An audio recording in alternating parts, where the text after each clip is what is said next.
सर्वांना क्रांतिकारी जय लवजी, जय अण्णाभाऊ.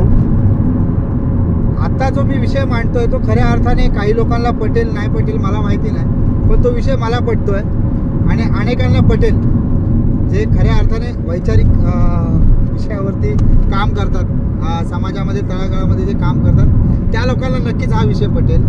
तो म्हणजे असा, श्री अमित गोरखे साहेबांनी जे काही आता विषय घ्यायला लागलेत विधिमंडळामध्ये, लक्षवेधीमध्ये घेत आहेत, असा आमदार आणि असे विषय हे मातंग समाजामध्ये पहिल्यांदाच कुणीतरी करत आहे.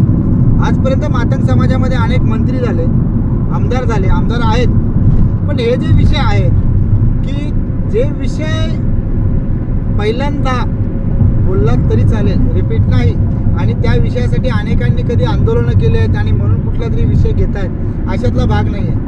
हे सुचवणं आणि ते टपलावरती आणणं हे लय गरजेचं आहे. आणि ते अमित गोरखे सारखे जे आमदार आहेत, जे विधान परिषदेवरती गेलेत, जे स्वतःच्या बळावरती बोलता येणार नाही, एक त्या संघटनेला कुठेतरी त्यांनी काम त्यांची हयात, त्यांची जी काही कामाची जी काही पार्श्वभूमी आहे ती त्यांनी दाखवली आणि त्याच्यामुळे त्यांना विधान परिषद मिळाली आहे, हे असं मी मानतो. कारण की कुठल्याही संघटनेमुळे, कुठल्याही पाठिंबामुळे त्यांना ते विधान परिषद मिळालेले नाही आहे. आणि एक तरीसुद्धा ते समाजाचे पोटतिडकीने आपले विषय मांडतायत.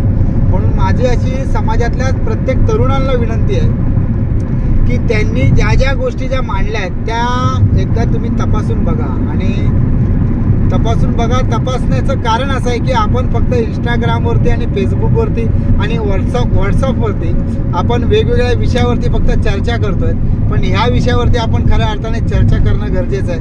की पहिला एक असा आपल्याला आमदार लाभला आहे की तो प्रत्येकाची व्यथा ही तिथे मांडतोय. क्रांतिकारी जय लवजी, जय अण्णाभाऊ.